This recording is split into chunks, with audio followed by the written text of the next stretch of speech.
Welcome to టీసెట్. పోటీ పరీక్షలకు prepare అవుతున్న అభ్యర్థుల కోసం ప్యూర్ మ్యాథ్స్ అనే విషయంలోంచి రేఖాగణితం అనే చాప్టర్ని ఈరోజు మనం డిస్కస్ చేయబోతూ ఉన్నాం. సో ముందుగా రేఖాగణితం జామెట్రీ అని అంటాం. జామెట్రీ అనేది రెండు భాషా పదాల కలయిక, జియో మరియు మెట్రీ. జియో అంటే అర్థం భూమి అని, మెట్రీ అంటే అర్థం కొలత అని. అంటే భూమి మీద ఉండే వివిధ రకాల నిర్మాణాల యొక్క కొలతలకు సంబంధించిన విషయాల్ని మనం జామెట్రీ ద్వారా తెలుసుకుంటాం. అసలు ఈ జామెట్రీ అనేది చాలా విస్తృతమైన సబ్జెక్టు. కానీ పోటీ పరీక్షలకి ఏ స్థాయిలో ప్రశ్నలు వస్తున్నాయో, ఎలాంటి కాంపోనెంట్స్ నుంచి ప్రశ్నలు వస్తున్నాయో మనం ఇక్కడ చూస్తూ వెళ్తాం. సో ముందుగా మనము జామెట్రీలో మనం తెలుసుకోవాల్సింది ఏంటి, అసలు ఏ అంశాల్ని మనం ఇక్కడ డిస్కస్ చేయాలి అని అంటే మీరు ప్రిపేర్ అవుతున్నా సరే, మీరు సొంతంగా చదువుకోవాలనుకుంటున్నా సరే, ద లిమిటేషన్ ఆఫ్ జామెట్రీని కనుక ఒకసారి కనుక గమనిస్తే, మొదటిది రేఖలు, కోణాలు. ఆ తర్వాత బహుభుజుల్లో ఉండే అంతర్కోణాలు ఏ విధంగా ఉంటాయి, బాహ్య కోణాలు ఏ విధంగా ఉంటాయి, ఆ తర్వాత వాటిలో నెంబర్ ఆఫ్ డయాగ్నల్స్ ఎన్ని ఉంటాయన్న అంశం మీద మనం ఇక్కడ చూస్తాం. బహుభుజుల్లో మళ్ళీ మనకి త్రిభుజము, చతుర్భుజము అని రెండు రకాలుగా బైఫర్కేట్ చేసుకొని త్రిభుజాల గురించి క్షుణ్ణంగా చదువుతాం. అదేవిధంగా చతుర్భుజాల గురించి కూడా క్షుణ్ణంగా చదువుతాం. అంటే త్రిభుజాలు, వాటి ధర్మాలకు సంబంధించి, వాటిలో ఉన్న ముఖ్యమైన సిద్ధాంతాలకు సంబంధించి మనం ఇక్కడ డిస్కస్ చేయడం జరుగుద్ది. ఆ తర్వాత చతుర్భుజాలు. సో చతుర్భుజాల యొక్క నిర్మాణం ఏ విధంగా ఉంటుంది, అందులో కర్ణాలకు సంబంధించి ఏ విధమైన అంశాలు ఉంటాయి, కర్ణాలకి మరియు భుజాలకి మధ్య సంబంధం ఏ విధంగా ఉంటుంది, కోణాలకి మరియు భుజాలకి మధ్య సంబంధం ఏ విధంగా ఉంటుందని మనం చతుర్భుజాలు అనే టాపిక్లోంచి మనం డిస్కస్ చేస్తాం. అండ్ ఫైనల్లీ వృత్తాలకు సంబంధించిన అంశాన్ని మనం ఇక్కడ మళ్ళీ డిస్కస్ చేస్తాం. సో సర్కిల్స్ అని అంటారు వృత్తాలు. సో వృత్తాల్లో ఉండే కాంపోనెంట్స్ ఏముంటాయి అన్న విషయం గురించి మనం పూర్తి స్థాయిలో ఎగ్జామినేషన్ పాయింట్ ఆఫ్ వ్యూలో ఇక్కడ డిస్కస్ చేయడం జరుగుతుంది. మీరు ఏ పోటీ పరీక్షకు ప్రిపేర్ అవుతున్నా సరే, అది ఎస్ఎస్సి కావచ్చు, ఆర్ఆర్బీ కావచ్చు, బ్యాంకింగ్ కావచ్చు, లేకపోతే డిఎస్సి కావచ్చు, ఇతర పోటీ పరీక్షలు ఎందులోనైనా సరే ఇవి కామన్ టాపిక్స్గా మనం ఇక్కడ చూస్తాం. వీటి యొక్క పరిధిని కనుక మీరు విశ్లేషించుకుంటే, గత ప్రశ్నాపత్రాల్ని ఆధారంగా చేసుకొని అన్ని రకాలుగా స్టేట్ వైడ్ కావచ్చు, నేషనల్ వైడ్ కావచ్చు, అన్ని రకాల ప్రశ్నాపత్రాలని ఆధారంగా చేసుకుని చూస్తే జామెట్రీకి సంబంధించిన చాప్టర్స్ ఉన్నాయో వాటిని తరువుగా అన్ని ప్రాబ్లమ్స్ సాల్వ్ చేయడానికి మీరు ప్రయత్నం చేసినట్లయితే పరీక్షలో ఎలాంటి ప్రశ్న వచ్చినా సరే మనం ఈజీగా చేయొచ్చు. మనకి జామెట్రీ అనే టాపిక్ ఎక్కడి నుంచి స్టార్ట్ అవుతుంది అనే అంశాన్ని కనుక చూస్తే, అసలు జామెట్రీ అనేది ఏ విధంగా డెవలప్ అయింది అని చూస్తే, ఇది కొత్తగా సృష్టించింది ఏమీ కాదు. ఇప్పుడు ఫర్ ఎగ్జాంపుల్ మనకు కనబడుతున్న ఈ బోర్డు ఉందనుకోండి, బోర్డు అనేది ఏం చేశారంటే కనిపెట్టడం జరిగింది దీన్ని. కానీ జామెట్రీని కనిపెట్టబడలేదు. జామెట్రీ అనేది ఆల్రెడీ ఉన్న అంశాలని ఒక సిస్టమేటిక్ వేలో స్టడీ చేయడం జరిగింది. అంటే మనకు భూమి మీద రకరకాల ఆకారాలు కనబడుతూ ఉంటాయి. సో చంద్రుడి యొక్క ఆకారము, సూర్యుడి యొక్క ఆకారము వృత్తాకారంగా కనబడుతూ ఉంటుంది. లేకపోతే ఏదైనా వస్తువును కనుక గమనిస్తే ప్రకృతిలో వివిధ రకాల షేపులతో మనకి వస్తువులు ఉంటాయి. త్రిభుజం ఉంటుంది, అదేవిధంగా చతురస్రం ఉంటుంది, అదేవిధంగా దీర్ఘచతురస్రం ఉంటుంది. ఇలా ఉన్న వస్తువుల్ని గమనించి వాటిలో ఉన్న అన్ని రకాల అంశాలని పరిగణలోనికి తీసుకొని వాటికి సంబంధించిన కొన్ని విషయాంశాలను ఇక్కడ చర్చించడం జరిగింది. అలా ప్రకృతిలో ఉన్నటువంటి జ్యామితీయ నిర్మాణం యొక్క అన్ని రకాల రూల్స్ అండ్ లాస్ని ఒక చోట తీసుకొచ్చి దాన్ని మనకు రేఖాగణితం అని అందించడం జరిగింది. కాబట్టి మనం రేఖాగణితాన్ని ఏ విధంగా నేర్చుకోవడము ఈజీ అవుతుంది అంటే, మీకు ప్రశ్నలో ఇచ్చిన జ్యామితీయ నిర్మాణాన్ని చూడడం ద్వారా, గమనించడం ద్వారా మాత్రమే మనము రేఖాగణితాన్ని నేర్చుకుంటాం. అంటే the geometry was developed by the observations, అది పరిశీలన ద్వారా మనకిది డెవలప్ అయిందిగా మనం చూస్తాం. కాబట్టి మనము ప్రశ్నల్ని చేసేటప్పుడు కూడా ఆ జామితీయ నిర్మాణాలని పరిశీలించవలసి ఉంటుంది. కాబట్టి పరిశీలన అనేది చాలా కీలకం. అంటే ఇప్పుడు మ్యాథమెటిక్స్లో క్యాలిక్యులేషన్స్ కాకుండా ఇక్కడ పరిశీలన అంశాలు అనేవి చాలా కీలకంగా మనం చూస్తాము. కాబట్టి అబ్జర్వేషన్స్ ద్వారా మనము ఈ జామెట్రీని నేర్చుకోవడం జరుగుతుంది. కాబట్టి మీరు కూడా ప్రశ్నలో ఇచ్చిన జామితీయ నిర్మాణాన్ని క్షుణ్ణంగా పరిశీలించాలి. పరిశీలించిన దాంట్లోంచి మనము ఆన్సర్స్ని రాబట్టాలి. సో ఈ జామెట్రీ ఏదైతే ఉందో దీనికి సంబంధించి మనకి రకరకాల సైంటిస్టులు, పైథాగరస్ కావచ్చు, యూక్లిడ్ కావచ్చు, థేల్స్ కావచ్చు, మన ఇండియన్ కనుక గమనిస్తే బౌద్ధాయన కావచ్చు, ఆర్యభట్ట కావచ్చు, వీళ్ళందరూ విశేషమైన కృషి చేశారు. కానీ మనకి రేఖాగణితానికి సంబంధించి ప్రపంచానికి అందించిన వ్యక్తి ఎవరు అని అంటే, మనం చూసుకున్నట్లయితే ఎలిమెంట్స్ అనే గ్రంథాన్ని రచించినటువంటి, ఇది గ్రంథము రచించడం కాకుండా కంపైల్ చేశారంట. కంపైల్ చేశారంటే అప్పటి వరకు ఉన్న ఈ జామెట్రీకి సంబంధించిన నియమాలన్నింటినీ ఒక సిస్టమేటిక్ వేలో అరేంజ్ చేసిన వ్యక్తి ద ఎలిమెంట్స్ అనే పుస్తకాన్ని మనకు రాయడం జరిగింది. ఆయనే ఫేమస్ పర్సనాలిటీ యూక్లిడ్. కాబట్టి యూక్లిడ్ని మనం ఏమంటారంటే ఫాదర్ ఆఫ్ జామెట్రీగా మనం చూడడం జరుగుద్ది. Father of geometry. ఈ ఎలిమెంట్స్ అనే గ్రంథం ఏదైతే ఈ యూక్లిడ్ కంపైల్ చేసినటువంటి ఎలిమెంట్స్ అనే గ్రంథం ప్రపంచవ్యాప్తంగా అధిక భాషల్లోకి అనువదించబడి బైబిల్ తర్వాత అత్యధిక ప్రతులు అమ్ముడుపోయిన పుస్తకంగా మనం ఎలిమెంట్స్ అనే గ్రంథాన్ని చూస్తాం. ఈ ఎలిమెంట్స్ అనే గ్రంథంలోనే రేఖల గురించి, మరి త్రిభుజాల గురించి, చతుర్భుజాల గురించి, వృత్తాల గురించి, పైథాగరస్ సిద్ధాంతం గురించి, దాని యొక్క విపర్యయం గురించి అన్ని అంశాలు కూడా ఇక్కడ కులంకషంగా చర్చించడం జరిగింది. సో ఇది ద బ్యాక్గ్రౌండ్ ఆఫ్ జామెట్రీగా మనం చూస్తాం. అయితే మనకు జామెట్రీ అనేది ఎక్కడి నుంచి స్టార్ట్ అవుతుంది అని ఒక్కసారి కనుక గమనిస్తే, జామెట్రీ అనేది మనకి ఒక బిందువు నుంచి స్టార్ట్ అవుతుంది. It's a point. ఓకే అండి, దీన్ని బిందువు పి అందాం. సో బిందువు పి అనేది ఎందుకు ఉపయోగపడుతుందంటే లొకేట్ సంథింగ్, ఏదైనా ఒక అంశాన్ని గుర్తించడానికి, అంతరాళంలో ఉన్న ఒక అంశాన్ని గుర్తించడం కోసం పి అనే బిందువుని వాడతాం. అంతరాళం అంటే నీ కళ్ళ ముంగట కనబడేది ఏదైనా సరే ఒక అంతరాళం. ఇప్పుడు ఈ బోర్డు అంతా అంతరాళం.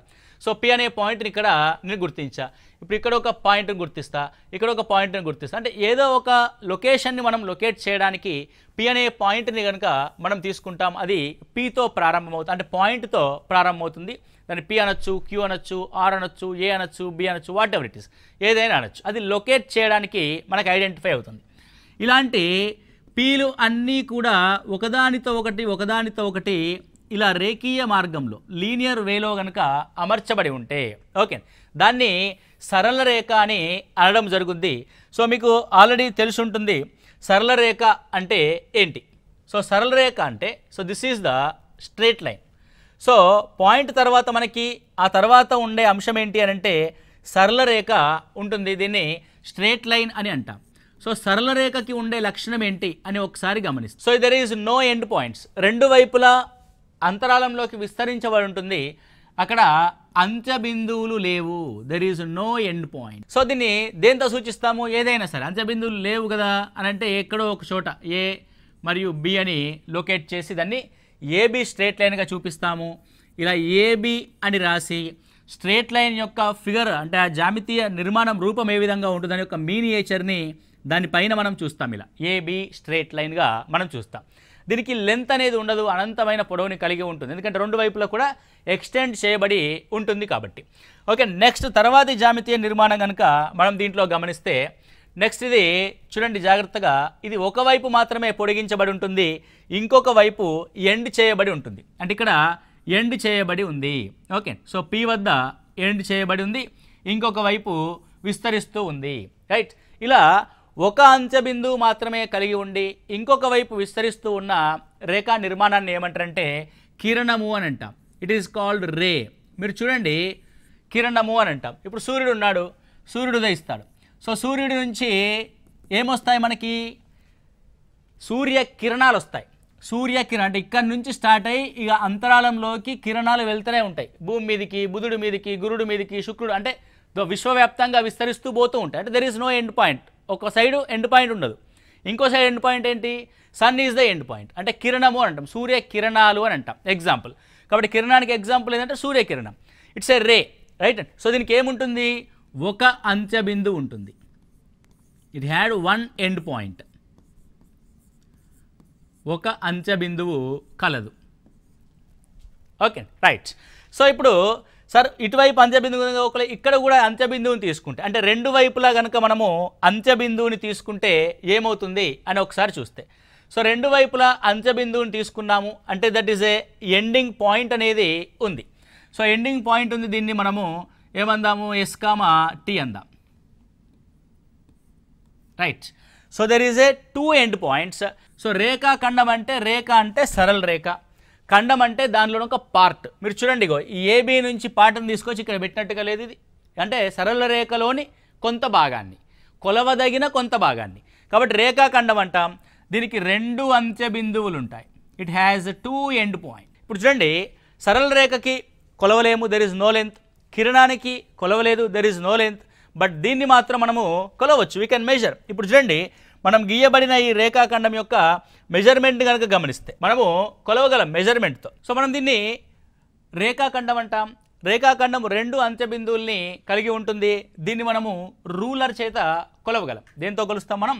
స్కేల్ చేత కొలవగలం. కాబట్టి రేఖాఖండం యొక్క పొడవుని కొలిచే పరికరం ఏది అని కూడా అడగొచ్చు. సింపుల్గా దేంతో కొలుస్తాం మనము? రూలర్. దాన్నే మనము స్కేల్ అని అంటాం. ఓకే అండి, స్కేల్ అని అంటాం. సో దీనికి రేఖాఖండానికి పొడవు ఉంటుంది. సో అన్ని జ్యామితీయ నిర్మాణాలలో భుజాలుగా ఏర్పడేటివి ఏంటి అని అంటే రేఖాఖండాల చేత భుజాలు అనేటివి ఏర్పడతాయి. ఇది బేసిక్ సెగ్మెంట్స్ ఇన్ జామెట్రీ. ఇప్పుడు వీటి యొక్క కాంబినేషన్స్ కనుక మనం గమనించినట్లయితే, సో ముందుగా మనం ఏమన్నామంటే రేఖ అన్నాము. సరళ రేఖ కాకుండా నేను తర్వాత కిరణాన్ని కనుక తీసుకుంటే, ఓకే, నెక్స్ట్ రాబోయే అంశం ఏంటంటే ఇది కిరణం, రైట్. సో ఇంకో కిరణాన్ని కనుక తీసుకున్నాను అనుకోండి, from the sem end point. ఇక్కడ 2 కిరణాలు కూడా, ఇది O అనే పాయింట్ అనుకోండి, ఇది P అనే పాయింట్ అనుకోండి, ఇది Q అనే పాయింట్ అనుకోండి. ఇవేంటివి? 2 కిరణాలు, OP అనే కిరణము, OQ అనే కిరణం. దీంట్లో ఉన్న అంశం ఏంటి అని చూస్తే రెండింటికి ఉమ్మడి బిందువు ఒకటే. అంటే ఒకే ఉమ్మడి అంత్యబిందువు కలిగిన 2 కిరణాలు. దీని యొక్క పాయింట్ ఏంటి? ఉమ్మడి అంత్యబిందువు. ఉమ్మడి అంత్యబిందువు కలిగిన కిరణాలు. ఉమ్మడి అంత్యబిందువు కలిగిన కిరణాలు ఉంటాయి. ఉమ్మడి అంత్యబిందువు కలిగిన కిరణాల మధ్య ఉన్న ఈ వక్రీయ దూరాన్ని, కర్వ్డ్ డిస్టెన్స్ని కోణము అని అంటాం. దీన్ని ఏమంటారండి? కోణము అని అంటాం, యాంగిల్ అని అంటాం. The space between, the gap between 2 rays with having common end point, that is called angle. దీన్ని కోణము అని అంటాం. ఇప్పుడు చూడండి, ఈ కోణాన్ని ఏ విధంగా చదవచ్చు? రకరకాలుగా కొలుస్తాం మనం. కోణాన్ని ఏ విధంగా చూపిస్తాము? ఇది కోణము యొక్క సింబల్. ఓ వద్ద కోణం ఏర్పడింది కాబట్టి దీన్ని యాంగిల్ ఓ అనొచ్చు. కానీ మోస్ట్ ఆఫ్ ది కేసెస్లో ఓతో చూపించకుండా ఓ అనే ఉమ్మడి బిందువు మరొక దానికి కూడా ఉంటే, ఫర్ ఎగ్జాంపుల్ ఇటు ఇంకొక కిరణాన్ని తీసుకున్నాం అనుకోండి, ఇటువైపు కూడా ఓ అనే ఉమ్మడి బిందువు అవుద్ది. అలాంటి సందర్భంలో ఏం చూస్తామనంటే ఓ అనే ఉమ్మడి బిందువు ఏ ఏ కిరణాలకి కామన్గా ఉంది? ఏ ఏ కిరణాలకు కామన్గా ఉంది? పి నుంచి ఓకి, ఓ నుంచి క్యూకి. కాబట్టి పి నుంచి ఓ అనేది కామన్ పాయింట్ క్యూ. కాబట్టి దీన్ని ఏంగా చూపిస్తాం మనము? యాంగిల్ పిఓక్యూగా చూపిస్తాం. యాంగిల్ పిఓక్యూగా చూపిస్తాం. అంటే అర్థమైంది? పి మరియు క్యూల మధ్య ఉమ్మడి బిందువు అయిన ఓ వద్ద ఏర్పడే కోణము అని అర్థం. ఓకే అండి. సో పి మరియు క్యూల మధ్యలో ఓ అనే బిందువు వద్ద ఏర్పడే కోణము, రైట్, దీన్ని కోణంగా పేర్కొంటాం. సో కోణాన్ని మనము డిగ్రీస్తో చూపిస్తాం. ఇప్పుడు 30 డిగ్రీలు, 40 డిగ్రీలు, 50 డిగ్రీలు ఇలా చూపిస్తూ వెళ్తాం. లేదంటే రేడియన్స్లో చూపిస్తాం. రేడియన్స్. సో రేడియన్స్ అని అంటే అర్థం పైలో చూపించడం. పై అంటే 180 డిగ్రీలకి సమానం. పై అంటే 180 డిగ్రీలు. ఇప్పుడు 30 డిగ్రీలని మనము రేడియన్స్లో చూపించాలి. దీన్ని సీచే చూస్తారు, సర్క్యులర్ వర్తులామానంగా చదువుతారు దీన్ని. సో పై క్యాప్ సి అంటే ఇప్పుడు 30 డిగ్రీలు మనం రేడియన్స్లో చూపించాలనుకోండి. 30 డిగ్రీలు అనగా 30 డిగ్రీస్ ఇన్ దట్ మీన్స్ 180లో 6వ వంతు. సో 180 అంటే π/6 రేడియన్స్గా మనం చూస్తాం. సరే, ఏ విధంగా చేయాలి మనం దీన్ని అనంటే, సో 180 డిగ్రీలకి పై అయితే 30 డిగ్రీలకి ఎంత అన్నది ప్రశ్న. ఇలా రాసుకుంటే so 30/180 into pi. So 36. So what is that? π/6 రేడియన్స్గా మనం చూస్తాం. అంటే సో డిగ్రీస్ నుంచి రేడియన్స్కి కంపారిజన్ కూడా మన క్వశ్చన్ రావచ్చు. ఇది డిగ్రీలో, ఇది రేడియన్స్లో వాటి యొక్క కొలత. సరే, ఇప్పుడు కోణాలలో కనుక మనము రకాలని కనుక చూసినట్లయితే, ఓకే, దేంట్లో రకాలు? కోణాలలో రకాలు, టైప్స్ ఆఫ్ యాంగిల్స్. వాటి యొక్క మెజర్మెంట్ ఆధారంగా చూసుకొని కోణాలని రకరకాల పేర్లతో మనం పిలుస్తాం. సో ఇప్పుడు నేను ఇక్కడ మీకు కోణాలని కొలిసే ఒక పరికరం తెలుసు కదా మీకు అందరికీ. దాన్ని ప్రొట్రాక్టర్, కోణమానినిగా మనం చూస్తాం. ప్రొట్రాక్టర్ కోణ మానిని. ఇక్కడ చూడండి, దీని ఒక కంప్లీట్ ప్రొట్రాక్టర్ని ఇక్కడ తీసుకోవడం జరిగింది. Okay and this is protractor. I think so it's clear. Okay right. So ఇప్పుడు మీకు క్లియర్గా కనబడుతూ ఉంటుంది. ఇది కంప్లీట్ 360 degrees కలిగిన ప్రొట్రాక్టర్ అండి. నేను దీన్ని ఏం చేస్తానంటే 360 degrees కాకుండా 180 degrees యొక్క ప్రొట్రాక్టర్గా నేను ఫస్ట్ ప్రొజెక్ట్ చేస్తున్నాను. ఇది అంటే మామూలుగా మన కంపాస్ బాక్స్లో ఉండే ప్రొట్రాక్టర్ ఏముంటుంది, హాఫ్ ఆఫ్ ది సర్కిల్ ఉంటుంది. మీరు చూసి ఉంటారు కంపాస్ బాక్స్లో ఉండే protractor half of the protractor అంటే ఐ మీన్ యాక్చువల్ ప్రొట్రాక్టర్ అదే. ఇది 360 degrees ప్రొట్రాక్టర్, ఇది 180 degrees ప్రొట్రాక్టర్. సో ఎప్పుడైతే 180 degrees ప్రొట్రాక్టర్ అంటామో మీరు జాగ్రత్తగా గమనించండి, ఇది కామన్ పాయింట్. మీరు అనుకున్నారు కదా what is the common point అని. So this is the common point. ఈ కామన్ పాయింట్ నుంచి ఇటొక రేఖాకిరణము, ఇటొక రేఖాకిరణం, రెండు రేఖాకిరణాలు మనకి ఏ విధంగా ఏర్పడ్డాయి, ఒక స్ట్రేట్ లైన్ లాగా ఏర్పడ్డాయి. ఎలా ఏర్పడ్డాయి? రెండు కూడా ఒక స్ట్రేట్ లైన్ లాగా మనకు ఏర్పడడం జరిగింది. సో ఇక్కడ అదొక స్ట్రేట్ లైన్ ఏర్పడింది కదా. ఇప్పుడు ఏర్పడిన ఈ స్ట్రేట్ లైన్ కాస్త ఏర్పడిన ఈ స్ట్రేట్ లైను ఇలా ఉంది. ఇప్పుడు ఈ ఉమ్మడి బిందువు మధ్యలో ఉంది కదా, ఉమ్మడి బిందువు మధ్యలో ఉన్నప్పుడు వీటి మధ్య ఉన్న గ్యాప్ ఎంతకు సమానము? 180 degreesలకు సమానం. సో 180 degrees యొక్క కోణము స్ట్రేట్ లైన్ పైన ఏర్పడింది కాబట్టి దీన్ని స్ట్రేట్ యాంగిల్గా మనం చూస్తాం. ఏ యాంగిల్గా చూస్తామండి? స్ట్రేట్ యాంగిల్గా మనం చూడడం జరుగుతుంది. అంటే దీన్ని సరళ కోణము అని అంటాం. సో ఫస్ట్ ఏర్పడిన కోణం ఏంటి? సరళ కోణం. కంప్లీట్ 180 degrees మనము సరళ కోణంగా చూడడం జరుగుద్ది. ఇప్పుడు ఈ సరళ కోణం తర్వాత నేను ఇంకొక ఇప్పుడు ఏం చేస్తున్నాను, 180 degrees తీసుకున్నాం కదా, అందులో సగం తీసుకుంటున్నాను. ఇది 90 degrees. సో ఈ విధంగా 90 degrees కనుక ఏర్పడింది అనుకోండి. సో 90 degrees ఏ విధంగా ఏర్పడుతుంది? See this is the one of the ray, this is another ray. కాబట్టి ఈ విధంగా రెండు రేలు కనుక ఈ విధంగా ఉండొచ్చు, దీన్ని రివర్స్ చేస్తే ఈ విధంగా కూడా ఉండొచ్చు. సో ఇలా ఉన్న కోణం యొక్క విలువ ఎంత అంటే 90 degrees కోణంగా మనం చూస్తాం. చూడండి 90 degrees యొక్క సింబల్ రెండు రేఖాకిరణాల మధ్య ఇలా రెండు స్ట్రేట్ లైన్స్ ఒకదానితో ఒకటి లంబంగా మనం గీస్తాం.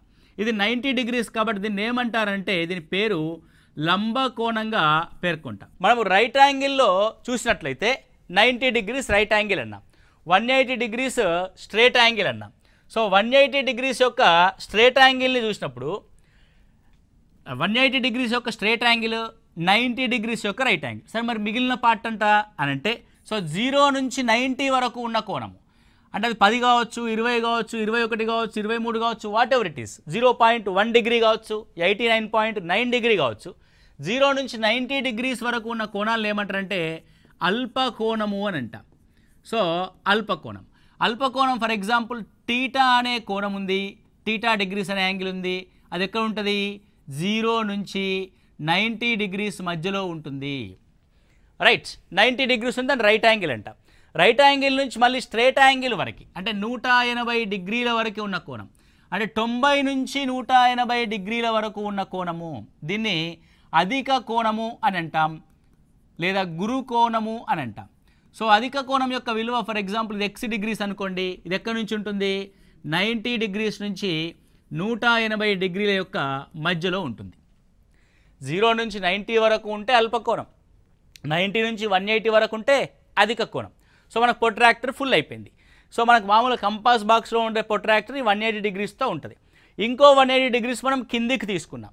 ఓకే, అంటే దీన్ని మొత్తం కంప్లీట్ 360 degreesగా తీసుకున్నాం. యాక్చువల్గా ఉండేది 180 అంటే అడిషనల్గా ఉన్న దీనికి యాడ్ చేసాం కదా. ఎలా యాడ్ చేస్తున్నాం? జనరల్గా ఆలోచిస్తే ఇక్కడ ఒక మిర్రర్ పెట్టామనుకోండి, దాని యొక్క ఇమేజ్ కింద కనబడుతుంది కదా. సో దీన్ని రిఫ్లెక్టివ్ అని అంటాం. కాబట్టి 180 degrees కంటే అధికంగా ఉన్న కోణం యొక్క విలువను ఏమంటారంటే రిఫ్లెక్టివ్ యాంగిల్ అంటాం. రిఫ్లెక్టివ్ అని అంటే పరావర్తన కోణంగా మనం చూస్తాం. సో రిఫ్లెక్టివ్ కోణం యొక్క విలువ ఏముంటుంది? కాబట్టి x degreesగా రిఫ్లెక్టివ్ కోణాన్ని తీసుకుంటే 180 degrees నుంచి 360 degrees వరకు మధ్యలో ఉన్న కోణాన్ని పరావర్తన కోణంగా తీసుకుంటాం. సో ఇలా 0 నుంచి స్టార్ట్ అయ్యి 90కి వస్తే లంబకోణము, 180కి వస్తే సరళ కోణము, 360కి వచ్చింది అనుకో అంటే కంప్లీట్గా ఒక సర్కిల్ని పూర్తి చేసాం. సో ఏదైతే ఒక యాంగిల్ కంప్లీట్ సర్కిల్ని పూర్తి చేసుకుంటుందో వృత్తకోణము లేదా పూర్తి కోణం. ఎంత వాల్యూ అంది? 360 degrees ఆఫ్ వాల్యూ, రైట్. లేదా స్టార్టింగ్లోనే ఇక్కడే ఉందనుకోండి, కోణం ఏమీ లేదు, వాటి మధ్యలో కోణం ఏమీ లేదు అని అంటే దాన్ని 0 degrees అంటాం.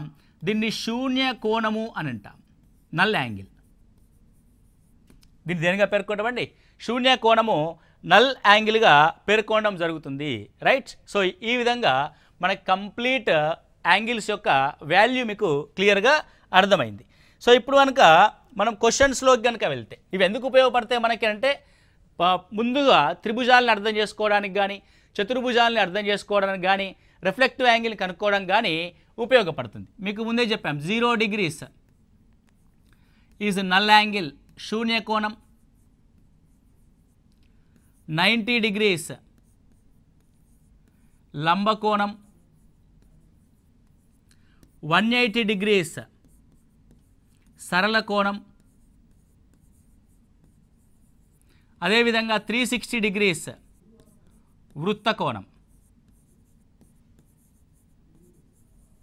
ఓకే, వృత్త కోణం. సో ఇప్పుడు వృత్త కోణం దాచిన తర్వాత మనం ఏం చేద్దామనంటే 0 to 90 degrees మధ్యలో ఉంటే అది అల్పకోణం. 90 to 180 మధ్యలో ఉంటుంది అధిక కోణం. 180 to 360 మధ్యలో ఉంటుందని పరావర్తన కోణంగా మనం చూస్తాం. పరావర్తన కోణంగా మనం చూస్తాం. సో ఇది కోణాలకు సంబంధించిన అంశం. సో నెక్స్ట్ కోణాల్లో ఏవైనా రెండు కోణాల మొత్తం కానీ 90 degrees అయితే ఏమవుతుంది, 180 degrees అయితే ఏమవుతుంది, 360 degrees అయితే ఏమవుతుంది, రెండు కోణాలు సరళ రేఖ మీద ఉంటే వాటి మొత్తం 180 degrees ఏమవుతుంది అనే అంశాలని నెక్స్ట్ క్లాస్లో మనం క్లియర్గా డిస్కస్ చేద్దాం. మీకు ఇప్పుడు సరళ రేఖలు, కోణాలు, కిరణాలు అవి వాటి యొక్క విలువలు, వాటి యొక్క వాల్యూస్ సంబంధించిన పేర్లు అనేవి గుర్తున్నాయి కాబట్టి వీటన్నిటిని ఒకసారి మళ్ళీ చూడండి. ఎందుకంటే this the very basic for the geometry. మనకి ఇది తెలిస్తేనే జామెట్రీ చాలా సులభంగా ఈజీగా అర్థమవుద్ది. మోస్ట్ ఆఫ్ ది కాంపిటేటివ్ ఆస్పిరెంట్స్కి అత్యంత అర్థం కానీ కన్ఫ్యూజన్గా ఉండే టాపిక్ ఏంటంటే జామెట్రీ అనే టాపిక్. ఇది చాలామంది మ్యాథ్స్ వాళ్ళకైనా నాన్ మ్యాథ్స్ వాళ్ళకైనా కొంత టిపికల్గా అండ్ కన్ఫ్యూజన్స్గా ఉంటుంది. కాబట్టి ఆ కన్ఫ్యూజన్ పోవాలంటే బేసిక్స్లో నుంచి, ఆ టెర్మినాలజీ నుంచి మనం పూర్తి స్థాయిలో అర్థం చేసుకోవాల్సి ఉంటుంది. కాబట్టి నెక్స్ట్ క్లాస్లో వీటిపైన ప్రాబ్లమ్స్ ఏ విధంగా వస్తాయి, వాటి రకరకాలుగా మనం ఏ విధంగా మళ్ళీ వర్గీకరిస్తామన్నది నెక్స్ట్ క్లాస్లో చూద్దాం. Thank you, all the best.